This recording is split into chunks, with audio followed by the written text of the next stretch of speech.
Waaqayyo ergan biyya galee wantoota dhaabe keessa wantoota naaf biqilee seeraan naaf guddatee afarra'e kana fakkaataa jechuudha. Namni mootu yoo waan hojjete tokko milkaa'ee fi argee baay'ee das nama jara dhugaa dubbachuudhaaf baay'ee tokko naaf guddatee jira. Xeena addaamidha inni kun jechuudha. Xeena addaamin waan baay'eedhaaf nu barbaachisa. Barbaree irratti akkasumallee immoo waan garaa garaa irratti ni fayyada jechuudha.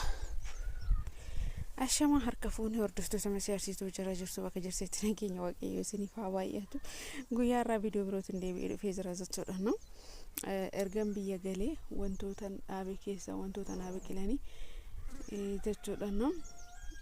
Yaa wantoota baay'een dhaabe garuu kun xiqqishuu takka ture yeroo sanii amma bifa kanaan baay'atee guddatee kan jiru jechuudha. Innaa kanatti aansee maal jechuu barbaadetanii obboleewwan tokko viidiyoo irratti soba piraankiidha warroonni jettan jirtan jechuudha. Sijamar viidiyoo dhugaadhaan wanta dhugaa irratti hundaa'e caala viidiyoo sobaattu irra ilaalamaa jechuudha.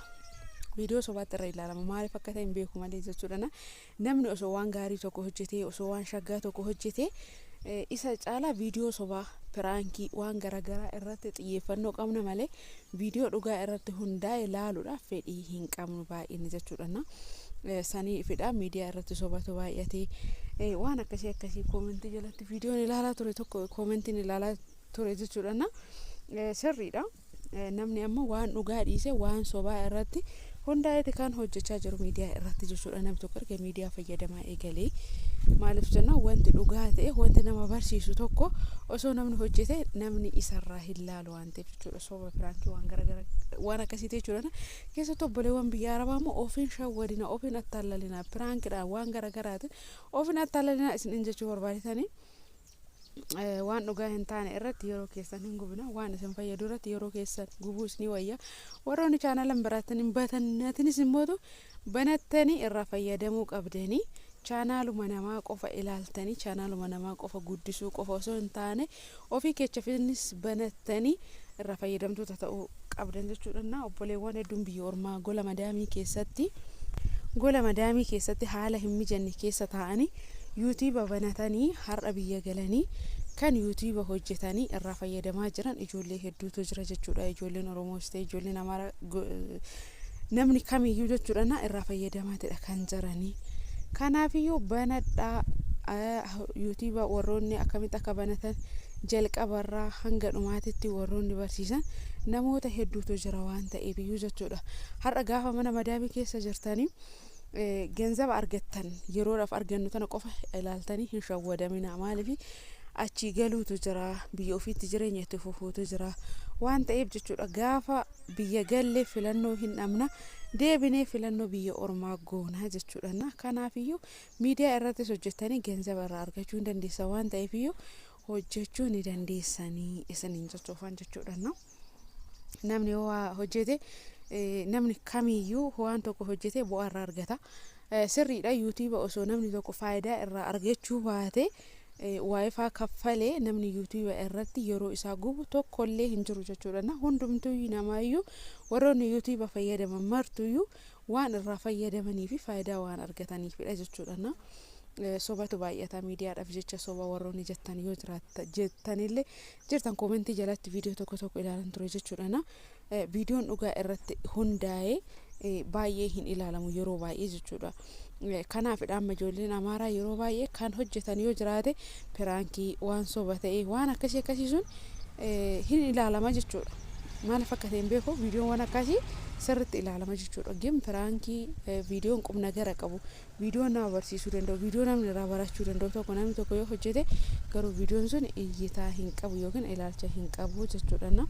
Kanaafi somnillee baay'atu waan nama dinqisiisu hin qabu garuu waan nu fayyadne daawwachuu rammootu waan nu fayyadu yoo daawwanne ofii keenyaafillee fayyadamtoota taana isiniin jechuu barbaadetan jechuudha.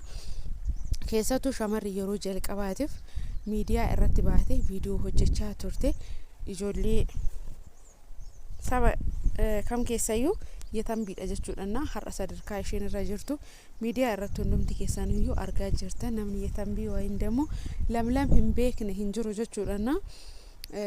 dhugaa dubbachuudhaaf anaafillee akka yuutii banu kan bu'uura naaf ta'e tokkoffaa ishiidha yoon jedhe nan qaanessu jechuudha. Yeroo isheen Saawudii turteetti jechuudha yuutiin akka faayidaa qabu akka yuutiin kaffalu yeroo san kan irratti dubbachaa turte namni tokko akka miidiyaa irratti shamarreen takka yoo fayyadamte faayidaa kan argattu kan dubbatte ishiidha jechuudha. Gaafa gola madaamii keessa achi Saawudiitti illee turte bifa kamiin akka ishiin hojjechaa turte ishiin illee argaa kan turtani. Yeroo sanitti nama arrabsaa waan garagaraa jechoota garagara fayyadamaatidha jechuudha kan hojjechaa turte. Garuu har'a biyyatti galte shamarran hedduudhaaf nama fakkeenya ta'aa jiruu fi jabaatee nama hojjetaa jiru akkasumallee obboleewwan hedduu akka yuutii banatan kan taasise Yetanbiidha jechuudha. Yeroo ammaa kana keessatti beekamaa kan ta'e ilaalamaa jiru Abrishii fi Ruutaa jechuudha. Namni hin beekne hin jiru. Chaanaalli hanga chaanaalli isaanii ilaalamaa jiru chaanaalli intanaatu ilaalamaa jiru jechuudha. Warroota beekamtootatu ilaalamaa hin jiru jechuudha. Biraankii garagaraa hojjechuudha chaanaalli isaanii guddatee har'a garuu fayyadamtoota ta'anii kan jiraatan jechuudha. Nuti immoo ijoolleen Oromoo wal cabsuu qofa osoo hin taane wal jajjabeessuudhaan osoo hojjetame namni kamiyyuu hojjetamee waan hojjetan irraa argachuu hin danda'a. yuutiin immoo faayidaa qaba. Warroonni banatanis immoo banadha. Akkamitti akka banatan afaan Amaariffaatinis afaan Oromooffaatinis barsiifamee jira. Har'a waan hin taane irratti biyya Oromaa keessa teessanis yeroo keessan gubdanii too gaafa biyya galtan qarshii sun dhumuu dandeessi. Borummoo turtanii turree mootu biyya Arabaa kan filannoo nu taasisu tokko yoo jiraate isa jechuudha. yuutiin salphaa kafala isinitti fakkaata malee hanga nuti mana madaamii keessa hojjennee argannu san gadi hin kafalu jechuudha. Akka hojii abbaatiitti ni kaffala jechuudha. Warroonni sirriitti iyyitaa qaban chaanaal isaanii beekamtoota ta'e hanga isin mana madaamii keessa teessanii kafaltii irraa argattan irratti isaan ji'aan san ixifi hin argatan jechuudha warri hojjetanii. Kanaaf hordoftoota kiyya innaa kana hanga viidiyoo birooti walitti deebinutti turtiin keessan turtii gaarii isiniif haa ta'u. Warroonni yaada gaariis barreessitan yaada garagaraa barreessitan hunduma keessaniif galatooma galata guddaan irraa qabduun isiniin jedha. Maaliif koomentii keessanirraa illee wantoota baradhutu jira yaadan irraa fudhadhutu jira jechuudha. Dogongoran qaburraayis immoo wanta nuuf sirreessutu jira. Koomentiin nama barsiisa dhugaa dubbachuudhaaf yaadni nama tokko ni barsiisa waan ta'eef iyyuu innaa kanaadha. Hanga viidiyoo birooti walitti deebinutti turtiin keessan turtii gaarii isiniif haa ta'u.